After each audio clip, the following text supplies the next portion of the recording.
Naseema McElroy, thank you so much for being here with me today. You're a published author and the founder of Financially Intentional, a platform about personal finance and living life intentionally. Our friend Naseema discusses how taking control of her finances has enabled her to overcome bankruptcy, divorce, and to break the cycle of living paycheck to paycheck. She shares her lessons along her path to help others benefit from the freedom of financial independence. And we are here, Naseema, to talk about the bounce back, how to get back on your feet financially after a separation or divorce, right? Because it can affect you just as terribly either way. Yep, and I've been through both. So you've been through we can both. Talk about it. Yeah. Well, so many people stay in marriages or relationships that they know they want or need to leave, but they stay for financial reasons. They say, I can never make it financially. And I know that you have financial difficulties because of your divorce. Can you share what your situation was like? Well, luckily, while I was going through my divorce, it was like that transition time when I was starting to really take control of my finances and understanding my finances. And when I was married, I kind of listened to some advice. I said, combine everything together and then, work on your financial goals together. And that kind of came back to bite me because I was in an abusive marriage. My husband ended up being in jail because of the abuse. And when I filed for divorce, the judge was like, well, this is a no-fault state, so it doesn't matter about the abuse thing. Like, you still owe him money. You're the breadwinner. He's been in jail, so you owe him money. And it doesn't matter that you have paid off all his debt. You have, put him in a really good financial situation. You still have to pay him because you're the breadwinner, unless you want me to like divide up your house and all of that kind of stuff. And so, when I was on my journey to paying off debt, I still had to pay my ex-husband a settlement, which, definitely slowed down my financial goals. But luckily, I was in a place where I kind of understood how to make it work. But it was still devastating.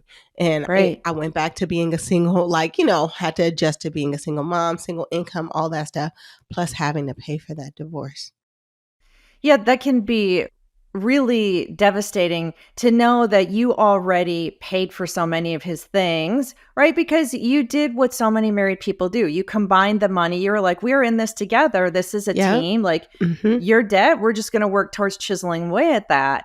But then in the end, you still ended up paying again. So that is a painful process to endure. Yeah. Yeah, it's a lot. It's a lot. I mean, on top of all the emotional issues you have to deal with, like it's really hard. It's a really hard position to be in. But at the end of the day, it was worth getting out of that situation. And so like you said, a lot of people stay in these situations because of financial reasons. I would never. Like, I'd rather pay to get out of the situation because my mental and emotional health is a priority. That's right. I tell people, when you're in your process of divorce, I do want you to fight for what you're legally and morally entitled to and get what you should get financially out of that process. But there may be a point that you get to where you will concede on a few things because your mental health is worth having the divorce over. Most definitely. You said that you were already on the journey towards financial freedom before you got divorced. What inspired you to pursue that for yourself? I think sometimes if we don't do stuff for ourselves, we'll do it for our children. And I had always been in a position where I knew how to make money, but I didn't know anything about building wealth. As a matter of fact, I didn't even think that that was something that was possible for me because it had never really been, role modeled, or it hadn't been something that I saw. So I thought it was for other people. But I just got to a point where I was like, I have this little girl. I was a single mom, so it was before I got married.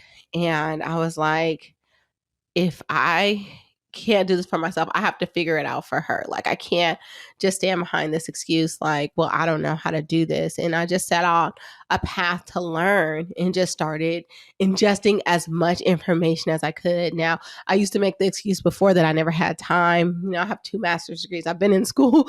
I was in school like my whole life. So it was the first time I hadn't been in school for a long time. And I was like, I'll put that energy that I put towards getting all my degrees into actually understanding personal finance.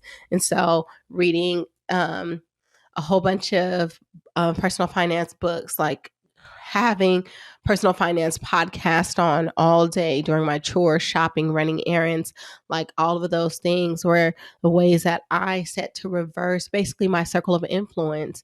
And it became possible for me to start building wealth at that point.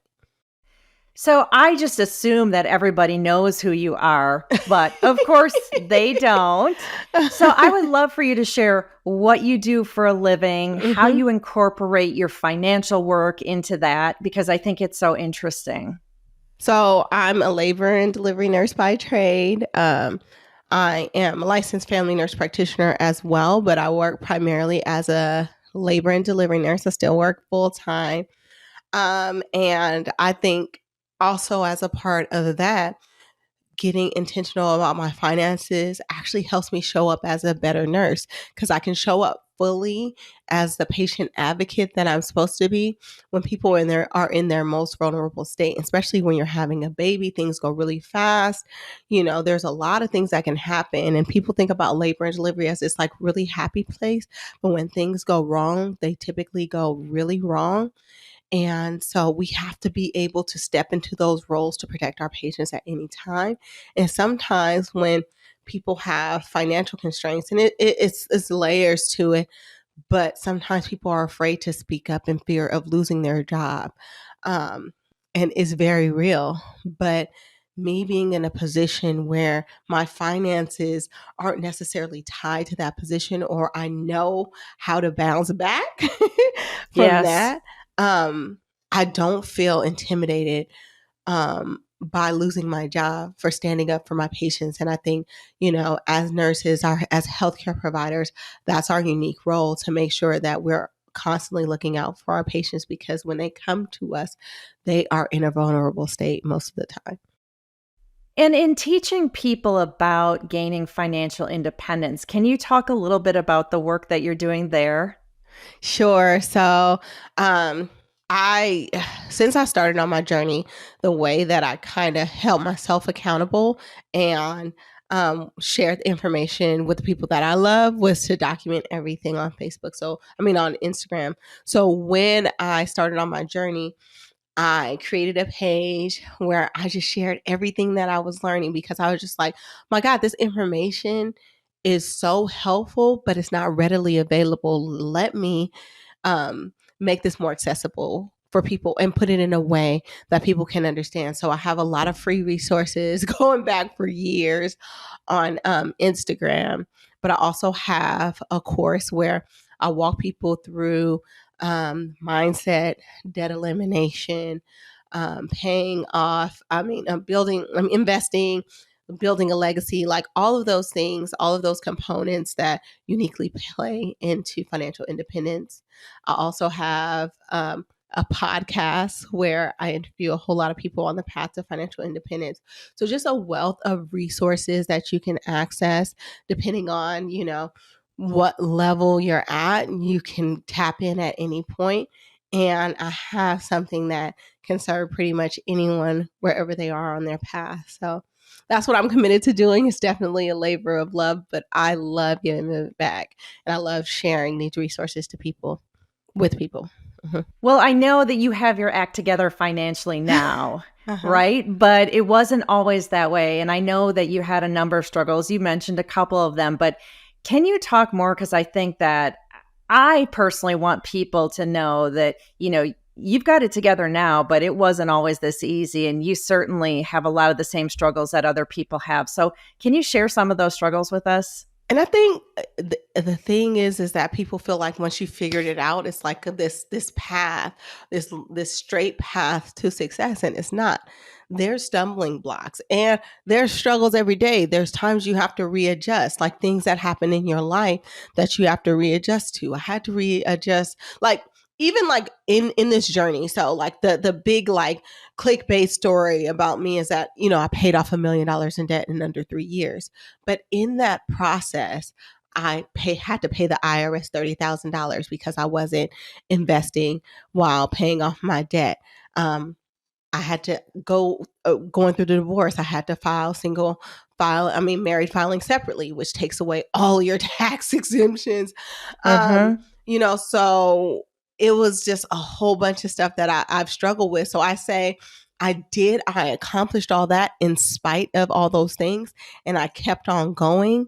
Been through a relationship where I moved 4 times in 4 years. And if you don't know, Wow. that's very expensive, Yes. for the sake of this relationship. And then the relationship didn't end up working out.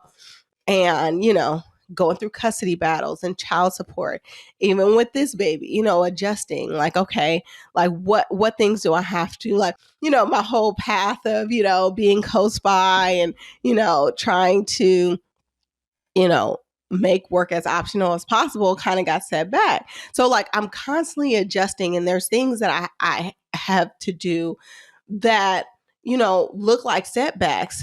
But, you know, because I'm in a position where I'm aware of my finances, I don't run from them. The bounce back that I have is so real. But I just want people to understand that I don't do everything perfectly. It may look like I have everything figured out, but I have to shift and make adjustments, and I don't have everything figured out. I mean, there's so many things that I can tell you, so many mistakes that I've made. Like, and the biggest mistakes, are getting into relationships without having agreements, where every time I have a separation or a breakup, it causes a huge financial setback for me when I should know better, right? So, because I'm the expert. But, it's just all of these things that we have to like learn and grow from. But, what I do and what I use my platform for is to share these openly. So hopefully you don't make the same mistakes that I make. So you talk about protecting your finances in relationships. Mm-hmm. How are you doing that now? Or as you have a relationship in the future, what are Mm-hmm. you intending to do to really protect those finances? I mean, there's never going to be a relationship that I'm going to go into where I don't have a cohabitation agreement drafted by a lawyer. Or if I ever decide to get married again, I will not go into a marriage without a prenup. And I think a lot of people are like, oh my God, that's like, why would you do that? You're setting yourself up for divorce.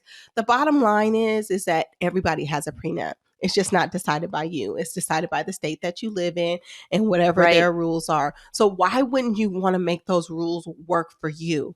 And so Right. that's how you have to look at it.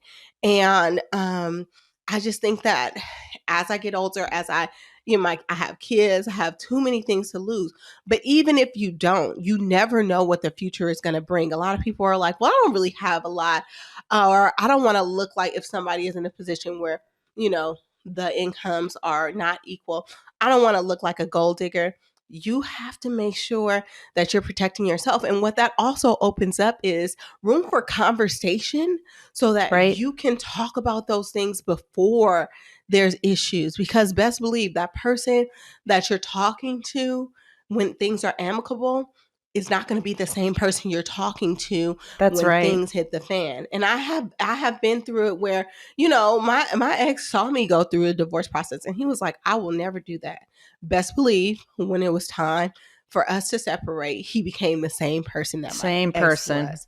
So, Yes. you have to protect yourself. And not saying that you're going to break up, but why not have those money conversations? Why not talk about that up front? Because it's going to come up. And people know that financial problems are what breaks most relationships up. So if you're Right. not constantly having those conversations, you're kind of setting yourself up for the inevitable of you guys having issues later down the line. Well, I always tell people the prenup or the cohabitation agreement is the contract for how you would separate. And it Mm-hmm. just lays out, here's what's going to happen with the money. It's as simple as, how are we going to divide furniture? Are you entitled to any part of my retirement account? Is someone going to pay spousal support or whatever kind of support we call it to the other person? And I think that people don't realize that you can do a cohabitation agreement even if you're not getting married, right? It's the Yes. contract for when you're not getting married. Because people say, "Oh, we're not getting married. We don't have to worry about anything." No, guess what? You guys decide to live together. 5 years later, you break up. Your partner could take you to court and say, they promised to support me for the rest of my life. Now I want money, right? And Mm-hmm. so these kinds of contracts will protect you from that. Yep. Yep. So, okay, so someone is coming out of a separation from a partner or a divorce, and they do have some serious financial concerns. They're maybe not making a lot of money. They don't know what kind of settlement, if any, they're going to get out of that. And they are preparing for the bounce back. Do you have some tips to offer them? I think what a lot of people like to do when finances get scary is kind of run from their finances. Yes. And the way to take that power back is to put yourself back in a position of control. Because what ends up happening is you just don't know what's going in and coming out. And so usually there's some spending or behaviors that are going on that are self sabotaging. So take a step back and understand, how much does it really cost for you to live? Like, to really live. Um, Write down those expenses and start tracking how you're spending. Start being intentional about every dollar that comes in and comes out. Understand what your value is. Even if you are in a position where maybe you have been out of the workforce and need to re-enter into the workforce, I'm sure you have so many valuable skills that you can monetize into something. But you have to understand how much things cost and how much it actually takes for you to live. And so instead of hiding from those numbers, you want to dig in and get a solid understanding of, month to month, how much does it really cost you to live? How much do I need to be comfortable? And how much do I need to start on that path of rebuilding? And it's really just as simple as sitting down and, guess what? The dreaded B word, like, creating a budget and just sticking to it. I know budgeting Yeah. is not sexy, but it is so much of the basis for Yes. everything that's going to go on after your divorce. Mhm. We talk in the Divorce Money Guide about budgeting, and I, have a template for them to use, especially regarding their housing. I think that's one of the Yes. places that people can start with because it's pretty predictable. You know how much your rent or your mortgage is, your utilities. You can kind of estimate how much those are, but then understanding on an overall basis, how much does it cost you to live in that residence every month Mhm. is Mhm. super important. Yeah, and a lot of things people spend the most money on are their housing and their transportation. So really, like, take a look at that and see, like, okay, do I have an extra room that I'm not using that can drastically reduce your housing cost, that can, Right? or give you extra income. Um what kind of car are you driving? Like, do you need to drive that car? Is there a way that you can have a cheaper form of transportation? Do you use your car often? Do you want to put your car on a marketplace like Turo, and so it pays for itself? Like, there's ways to get creative, but if you ignore those numbers, you won't know where you need to start. So you have to get a solid understanding of your numbers, and I would say work on those top two things before you start looking at, the latte factor things, like cutting out cups of coffee, or really cutting down on your like grocery expenses or something like that. But be intentional about those expenses, because those are the places that, usually are hyperinflated, like you're dining out and how much you're spending. But if you can get a firm grasp and be really creative about your housing and transportation expenses, it leaves a lot of room for you to recover if you're in debt, or, start building wealth if you're not. I love the focus on housing and transportation. I don't think that a lot of people are talking about that, but that is where you can make some really big gains. I know everyone is so sick of hearing about the latte factor. Cut out the coffee every day. I'm a fan personally of, if you like your fancy coffee, do it a couple times a week, just don't do it every day, because you can make small gains there that can add up. Yeah. I do say people for sure underestimate how much they spend on eating out and on groceries. People Hmm. think they know how much they spend every week on groceries. They really don't. Um, No. but I love focusing on the two biggest expenses, the housing and the transportation, because you can make such great gains there. Yes. Ooh, Yes. that's good Yes. stuff. What else you got? What else you got? I think that a lot of times people focus on deprivation, and like when we say like cut out those things that really bring you joy, I say lean into those things that really bring you joy. If getting that cup of coffee is what brings you joy, you have to do that. That has to be part of your budget. Me, it was making sure I took my baby to Disneyland. Like, and that was a thing that brought me joy. And so I made sure that was always part of my budget. And what I ended up doing is cutting out those things that didn't really matter. So you like once you really get a firm grasp on how you're spending your money and being intentional about that, you'll realize that you're spending money on a lot of things oftentimes that you forget about, you don't even think about because you're just spending aimlessly. Mm-hmm. But when you actually get to sit down and spend the money on things that you enjoy, you no longer want to spend frivolously. And Right. so that's like the thing. And the other thing is that there is a finite amount of ways that you can, reduce your spending, but there are infinite amount of ways that you can make money. And a lot of Ooh, times, we focus too much on cutting back when we have so many assets, that we have so many things that we're really, really good at, things that people are telling you, dang, man, I wish I could do that. Learn how you to can. monetize that. And don't think that you need to take a fancy course or buy fancy software. Like a lot of times you just got to put this thing out there like, hey, there's this thing I'm really good at. Would you pay me for that? And if you will, hey, I'm accepting $20 for these things, Right. and I will build it afterwards. And then Right. and then you improve from there. Like it doesn't take a lot of money to get started. Like people will invest in you. People will, if especially if they know this is something that you're good at. Like there's just like an endless amount of things. Like and the people are always like, well, what are these? What are the ways? Just Google, Right. top side hustles. Go on Pinterest. Like there's plenty of resources out there, and there's something that you're really good at, something that brings you joy, that you're passionate about, that you can make money from. And so, I just want you to focus on that, and don't think that like, oh, I'm only making a couple $100s a month. A couple $100s a month can change your trajectory financially substantially. It sure So, can. I, start as soon as possible. I love what you said about deprivation, because I think that's where most budgeting focuses on what you can cut out.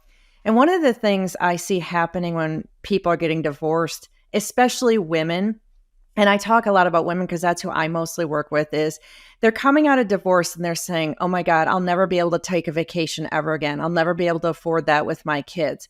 And that's something that I see people cheering them to cut out, like, yep, well, you'll be fine. You won't be able to take a vacation, but you'll be fine. I'm like, no, vacation like rejuvenates you.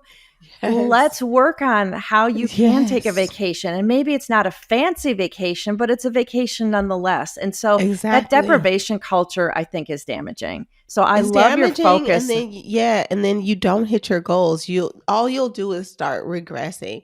It causes all kind of mental health issues. Like you have to feed back into yourself in order to be able to build and grow. Yes, I love focusing on how you can grow your income instead of Yeah. so much on how you can decrease your expenses. Tell us about some of your resources that you have through Financially Intentional that people could access to help them start with their own personal bounce back. Sure. So you can get in contact with me mostly. I'm on Instagram.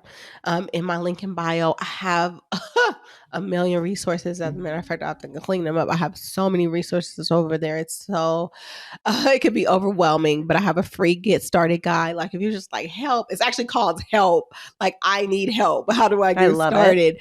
Because that's what most people like just don't know where to start. I have a free guide there.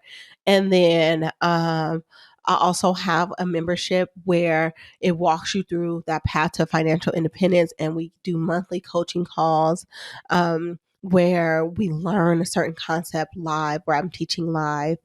And then I have ebooks about investing, an ebook about investing for kids. And then I have my book, Smart Money, which is available on Amazon, which is like a comprehensive guide on, financial independence. So those are all the places, plenty. But, I say always, check out the stuff that I have for free. I'm not for everybody. And I don't claim to be. So, if you don't feel me out, I never take offense to that. But I just want you to really be able to maximize the resources that I have. And so check out, my free resources first. And if you want to work more closely with me, then you can jump into a membership or something like that. But yeah.